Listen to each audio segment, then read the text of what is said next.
This is the third in a series of talks on revitalizing manufacturing in America that was presented first at the Lansing Lions Club. I would like to thank my fellow Lions for sponsoring this presentation today. As always, I will begin with my standard disclaimer. The opinions in this talk are my own, and they do not necessarily reflect the opinions of any employer, past or present, or of anyone else. The first talk in this series explained why America's skyrocketing imbalance of trade is its most important deficit, and in fact, a key factor that causes America's skyrocketing foreign debt. It is more than coincidence that America's foreign debt has grown along with its trade deficit. The U.S. will keep living beyond its income for as long as imports exceed exports. That is not just a theory or a general tendency. It follows directly from the definition of national income. That first talk went on to explain that restoring manufacturing is a matter of national survival because of the serious military, financial, and economic dangers that America would face as a post-industrial nation. The second talk in the series outlined a strategy for restoring manufacturing in America by reducing the overhead costs of employers. That talk showed how overhead costs can be reduced by approximately $20,000 per worker by changing the way that America pays for Social Security, health care, unemployment insurance, workers' compensation, pensions, and general government. The share of the nation's overhead costs that is now paid by consumers would still be paid by consumers, but by consumers of imported goods as well as consumers of American goods. Buying American goods would no longer involve paying more than your share of America's overhead costs. Buying imported goods would no longer be a way to avoid paying your share of America's overhead costs. The share of overhead costs now borne by workers would still be borne by workers, and the share now borne by shareholders and business owners would still be borne by shareholders and business owners. But Americans whose firms operate primarily in America would no longer cover more than their share of the nation's overhead costs, and Americans whose firms operate primarily abroad would no longer pay less than their share. The key to implementing this strategy is to replace some of the current taxes that drive jobs away from America with new taxes that can bring jobs back. Those taxes were described in that previous talk, so I will not describe them in detail again. What I want to focus on in this talk is one of the challenges in implementing the strategy.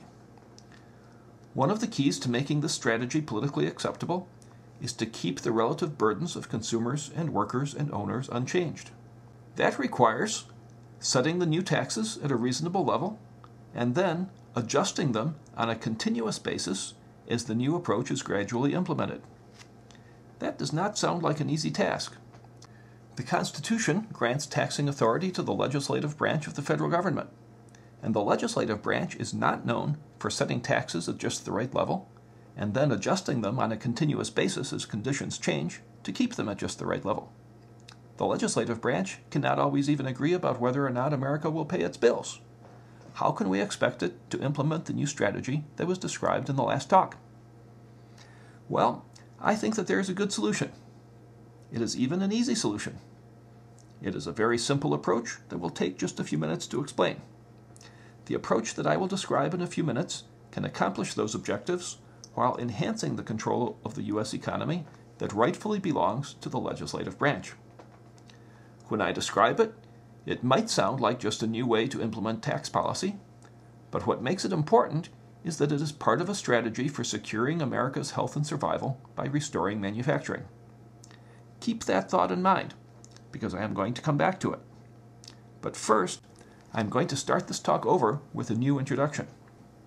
The introduction that you just heard made some important points, but I think you will find the next introduction more interesting. Most cars have two pedals. To make your car go faster, you press down on the accelerator. When you let up on the accelerator, the car goes more slowly. If you really want to slow it down, you step on the brake. Driving the nation's economy is more complicated than driving a car. If you could look inside the U.S. economy, you would see two accelerator pedals and two brake pedals. There is a fiscal accelerator, government spending. There is a fiscal brake, taxes. There is a monetary brake, interest rates. And there is a monetary accelerator, the creation of money. Each pedal has a whole team of people responsible for its operation. Each pedal speeds the economy up or slows it down in a somewhat different way, and each pedal has other effects upon the economy as well. And instead of just one pedal being used at a time, they are all used at once. There is always some level of government spending, some level of taxation, some level of interest rates, and some level of money creation. The federal government and the Federal Reserve Board can make the economy go faster and create more jobs by pressing harder on one or both of the accelerators, or by letting up on one or both of the brakes. They can make the economy go slower and generate less inflation by pressing harder on one or both of the brakes, or by letting up on one or both of the accelerators. Now, you might have noticed that the economy has not been running as well as you would like over the past few years. One reason is that some of these pedals have not been working as well as they used to.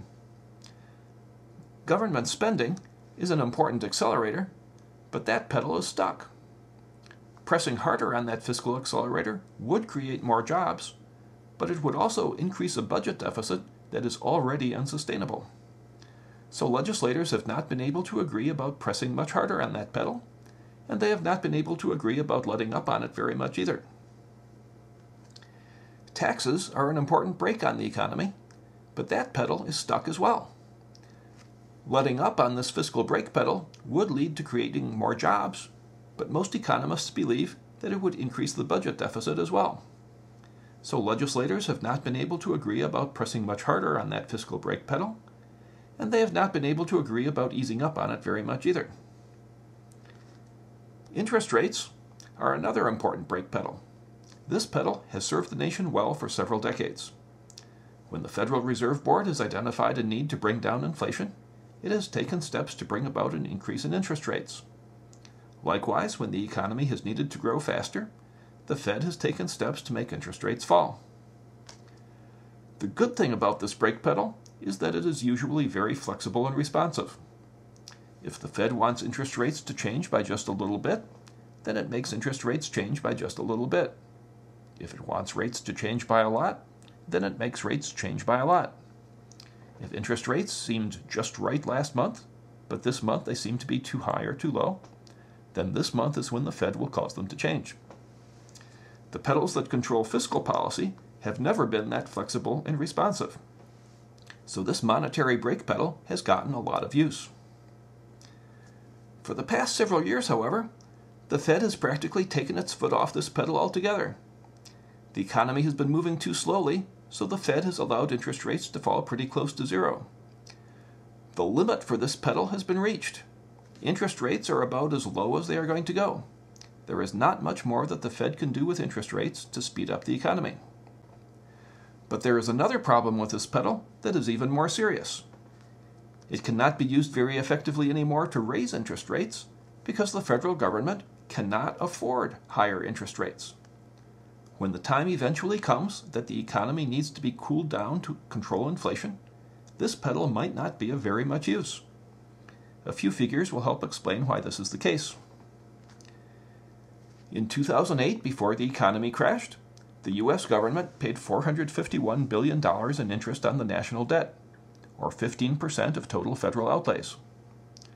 Between the middle of 2008 and the middle of 2011, the national debt increased by over 50%. In 2011, the U.S. government paid $454 billion in interest on the national debt, or 12% of total federal outlays. Even though the national debt had increased by over 50%, the interest payments held roughly steady.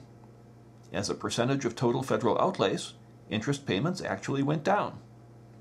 The reason is that interest rates went down from 2008 to 2011. Current interest rates are extraordinarily low. You have to go back to the 1940s and 50s to find interest rates on federal debt that are lower than the rates that the government is paying as of early 2012. These low interest rates are playing a critical role in keeping the government's debt burden manageable. But what if interest rates had been at the level of, say, 2007? That would have made interest rates 71% higher than they actually were. The resulting figure is equivalent to 20% of total federal outlays in 2011. If interest rates had been at the level of 1982, that would have caused interest payments to be 4 times as high as they actually were. That figure is equivalent to 47% of total federal outlays in 2011. And that just reflects the level of debt in 2011. If the level of debt keeps increasing, then the future debt burden will be even greater. America cannot afford to step on the monetary brake pedal, as hard as it was stepped on in 1982 or even in 2007. Someday, America will need to step hard on the brakes. When that day comes, the brake pedal that raises interest rates will be prohibitively expensive to use. There's one more pedal that I want to talk about, and that is the creation of money. Some of the terms you may have heard that involve this pedal are printing money, quantitative easing, and monetizing the debt. The good news about the monetary accelerator pedal is that it still works just about as well as ever. This pedal has been used quite a lot lately because it is pretty much the only pedal that is still working. Injecting money into the economy at the right time and in the right place provides a powerful stimulus to economic activity. When money is circulating too slowly, the Department of Treasury or the Federal Reserve Board can respond by creating more money. A larger amount of money circulating slowly can have just about the same effect as a smaller amount of money circulating normally. The bad news is that this pedal has always been a little quirky. It does not work in quite the same way as the gas pedal in your car. Sometimes the economy can keep accelerating even after taking pressure off this pedal. The economy can keep trying to surge ahead because the money that was already created is starting to circulate faster. That can lead to a high rate of inflation. So this is a dangerous pedal to use unless you have really good brakes. Well, one of America's problems right now is that its brake pedals are not working. The tax pedal is stuck, and we cannot afford to use the interest rate pedal very much. That might not seem like an urgent problem right now because the economy is going up a steep hill, so we do not really seem to need any brakes. But someday, America will come around a curve and find itself at the top of the hill. If we have not done something about the brakes before that day comes, then we will be in for an interesting ride. That is a serious problem. But I think that there is a good solution. It is even an easy solution. It is a very simple approach that will take just a few minutes to explain. The approach that I will describe in a few minutes can get the pedals working better and even make it possible to stimulate the economy more effectively without as much danger of inflation. Keep that vehicle without brakes in mind, along with the urgent need to restore manufacturing in America. I am going to come back to those ideas. But first, I am going to start this talk over with a new introduction. The 2 introductions that you have heard so far explain why this talk is important for America's future, but you also need to know why it is important now. The nation's economy has always had its ups and downs. This chart shows the number of jobs per thousand population in the U.S. from 1970 through 2010. The number of jobs goes down in each recession, and then it goes back up in each recovery. These ups and downs have been a lot more extreme for my home state of Michigan than for the U.S. as a whole. Each recession has had a much worse effect on Michigan than on the rest of the nation. I think that provides a clue to what sort of economic policy might make recessions less serious for the nation as a whole. The most important explanation that I know of for Michigan's deep recessions is that each recession has been preceded by an increase in interest rates. Those increases in interest rates are represented by the vertical red lines that appear shortly before each recession. The Federal Reserve Board takes steps to increase interest rates when it needs to cool down the economy to prevent inflation. That makes it more expensive and more difficult to borrow money for a new car. That has a bigger effect on Michigan than on any other state. It would be very good for Michigan if the nation had another suitable tool besides interest rates for cooling down the economy. Then Michigan's recessions might stop being so much worse than the nation's recessions. And it would be good for the entire nation if the economy could be cooled down in a manner that did not lead to such deep recessions in the first place. It would be even better if that alternative tool for controlling inflation made it possible for the nation to recover from recessions more quickly. I think that there is a good solution for those problems. It is even an easy solution. It is a very simple approach that will take just a few minutes to explain. The approach that I will describe in a few minutes can give the nation a powerful and flexible tool for controlling inflation that should be less likely to cause deep national recessions. It should even make it possible to recover from recessions more quickly. Keep those deep recessions in mind, along with that vehicle hurtling downhill without brakes, and the dangers faced by a nation without factories.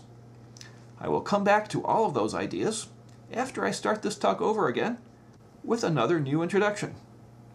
The first 3 introductions established the importance of this talk, but the next introduction provides the key that is necessary for understanding it. I do not like paying taxes. I know that this economic brake pedal plays some important functions.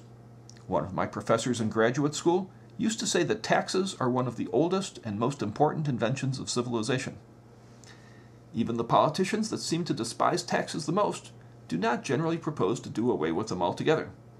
Even they cannot get around the fact that taxes are one of the oldest and most important inventions of civilization.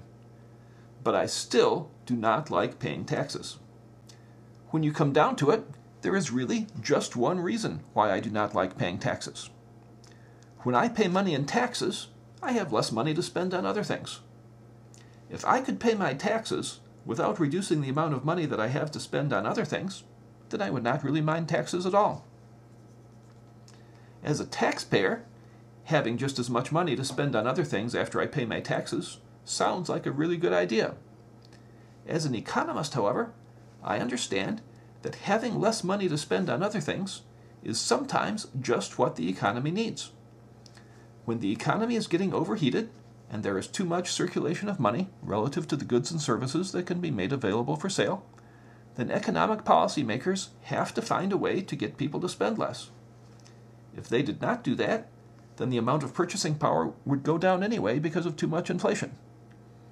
Economic policymakers try to keep the demand for goods and services high enough to encourage a healthy rate of economic growth, but low enough to prevent excessive inflation. The usual strategy for getting people to spend less has been to increase interest rates. That does the job, but in a rather crude and imprecise sort of way. Interest rates have more impact on some people than on others. People who need to buy or sell a house during a period of high interest rates bear a disproportionate burden. Those high interest rates can cost them thousands of dollars extra. People in the construction industry and the real estate industry bear a disproportionate burden. Those high interest rates can cost them their jobs. People with adjustable rate loans bear a disproportionate burden. They can pay thousands of dollars extra. People who need to buy a car, or people who build cars or sell cars, or live in a state that builds cars, bear a disproportionate burden. Students and other individuals and businesses that need to borrow money at that particular time bear a disproportionate burden. Many other people are not affected very much at all. Their jobs continue, except perhaps with a little less prosperity, because the people bearing a disproportionate burden have a lot less money to spend. An increase in interest rates also makes the national debt more burdensome by increasing the amount of interest that the government has to pay. That is a bad thing for all of us. On top of that, this rather crude tool for slowing down the economy often slows it down too much and leads to a recession. It does reduce the amount of money that people have to spend, but it does so in an indirect sort of way.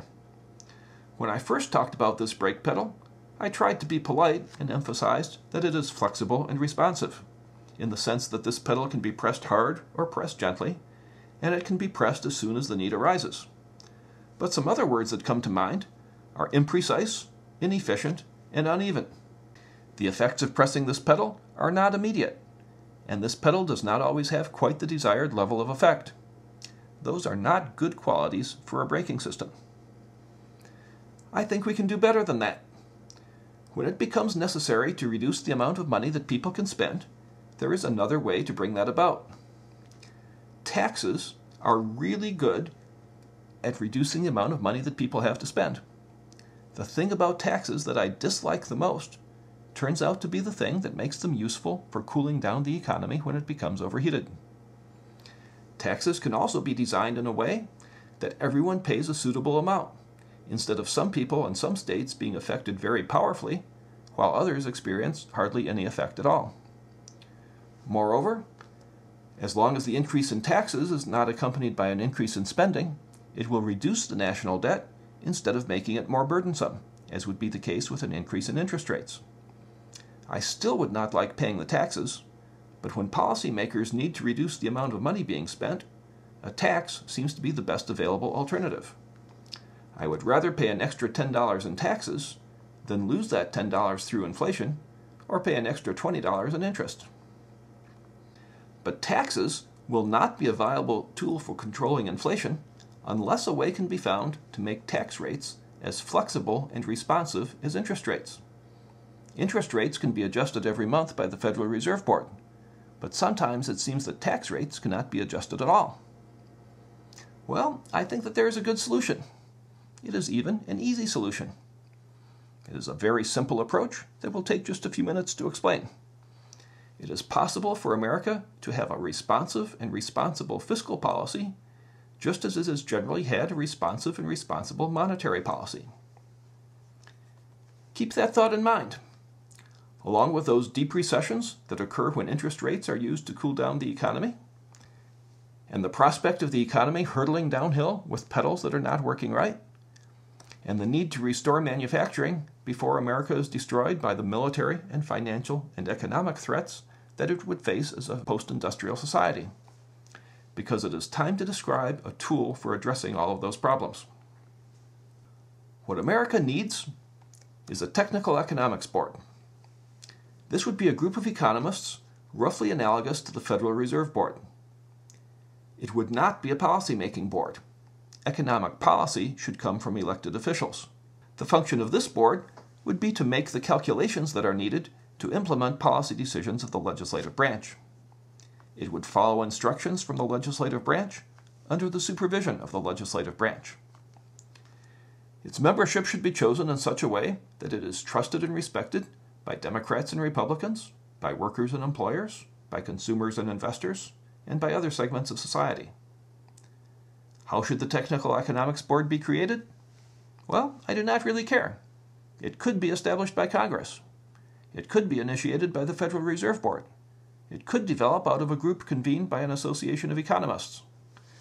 Regardless of how it initially starts, its essential feature is that it is entrusted with specific instructions and responsibilities by the legislative branch of the federal government. It does not necessarily have to be created by the legislative branch, but it will not be able to fulfill its purpose until it meets with approval from the legislative branch and until it is given instructions and responsibilities by the legislative branch. What should those instructions and responsibilities be? For purposes of implementing my strategy for revitalizing manufacturing, the board would need to be given instructions along the lines described in the second talk of the series. It should be told to calculate how much revenue is needed to offset elimination of the payroll tax and the corporate income tax and any other overhead costs that come to be incorporated in the strategy. It should be told to identify initial rates for the new taxes based on its projections of how consumer prices will be affected by reductions in overhead costs. It should be told to make the tax on consumers just high enough to offset price decreases that result from eliminating the overhead costs. It should be told to make the tax on shareholders and other owners just high enough to provide the balance of required revenues. Most importantly, it should be told to adjust the statistics, the revenue targets, and the tax rates as often as necessary to keep them at the right level and to compensate for any past miscalculations. They would probably be reviewed each month, just like interest rates and monetary targets are reviewed each month by the Federal Reserve Board. That is pretty much what is needed from the Technical Economics Board for purposes of implementing my strategy for restoring manufacturing in America. But a board that is capable of filling that role can accomplish some other important things too. It can be the key to fixing America's brakes before it starts going downhill without them. ending the pattern of deep recessions that occur after increases in interest rates, moving the nation toward full employment without high levels of inflation, and reducing the national debt.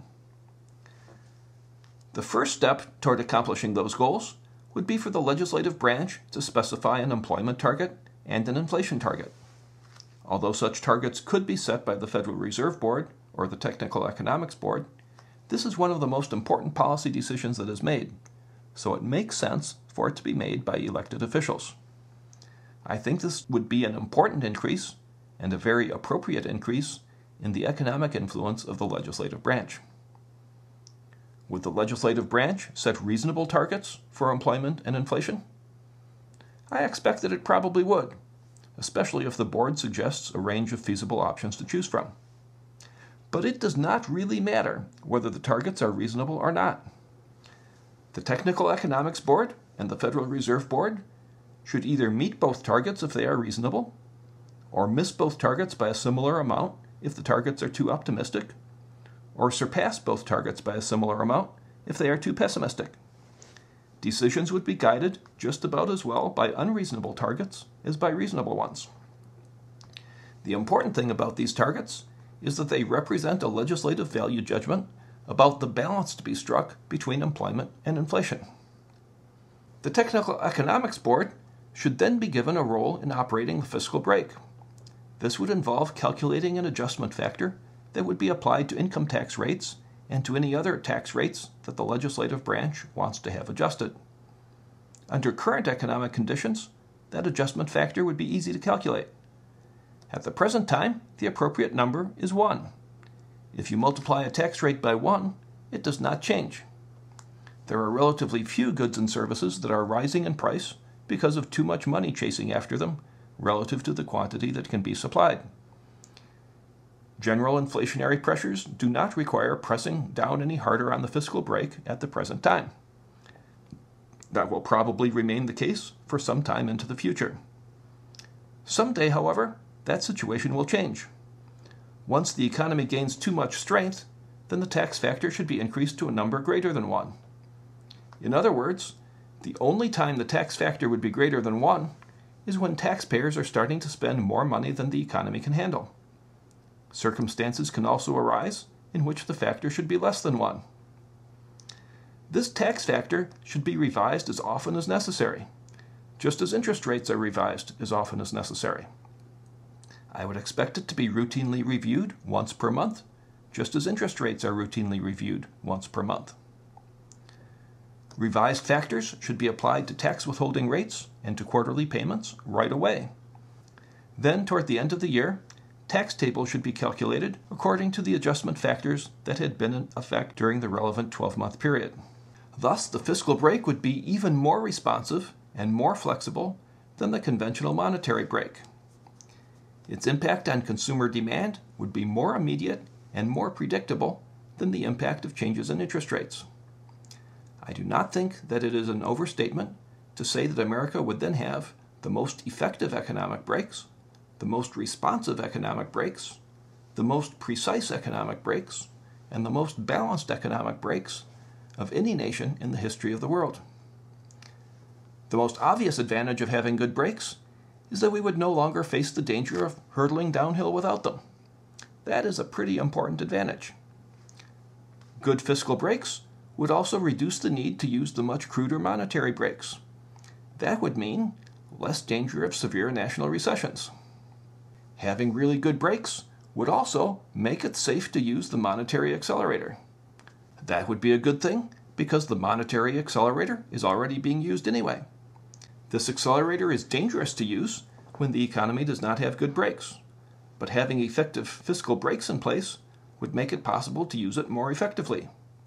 Being able to use it safely should make it possible to move more rapidly toward full employment without as much danger of inflation. Upgrading the fiscal brake would also make it possible to use the 4 pedals in a way that reduces the national debt. In recent decades, the economy has generally been stimulated through deficit spending, some combination of pressing harder on the fiscal accelerator with higher spending and easing up on the fiscal brake with lower taxes. Then when the economy needs to be slowed down, it is generally slowed down with higher interest rates that make the national debt more burdensome. The resulting recessions lead to even larger deficits and a need to stimulate the economy with even more deficit spending. That would be a good way to manage the economy if your goal is to increase America's debt burden. It has been very effective in bringing about that result. If you want the opposite result, it would be good to use the pedals in an opposite manner. Stimulating the economy with the monetary accelerator causes debt to be avoided or eliminated or at least moved into the Federal Reserve. That can take the place of stimulating the economy with deficits. When it eventually becomes necessary to slow the economy down, that would be a good time for the legislative branch to ease up on the fiscal accelerator by making any appropriate reductions in spending. In addition to slowing the economy down, that would be good for the budget deficit. If the economy needs to be slowed down even more than that, then the Technical Economics Board can apply the fiscal brake. In addition to slowing the economy down, that would bring money into the Treasury to help balance the federal budget. That is a lot better than making the national debt more burdensome through higher interest rates. Of course, this approach to fiscal and monetary policy would not be a complete solution to the problem of America living beyond its means. The most problematic component of America's debt is the amount that businesses and the government owe to foreign countries. The first talk in this series explained that this component of America's debt will not be resolved until the trade deficit is resolved. So the true solution to America's pattern of living beyond its means was in my second talk, not in this one. The policies described in that talk should reduce the trade deficit, and that should reduce America's foreign debt and reduce the need for constant economic stimulus through fiscal and monetary policy. But until that true solution is achieved, the ideas in today's talk should make it possible for America to at least live beyond its means in a somewhat less disruptive way. I said earlier that I would not really mind a tax that did not reduce the amount of money that I had to spend on other things. The use of the fiscal brake that I have just described would actually go one better than that. Just the presence of such a brake should make it possible to stimulate the economy to the point where consumers and businesses approach an optimum level of spending power. That is quite a lot more spending power than we have had lately. The fiscal brake would then be applied to keep spending power at that optimal level. It would not reduce the nation's power to purchase goods and services. It would just reduce the power to generate inflation.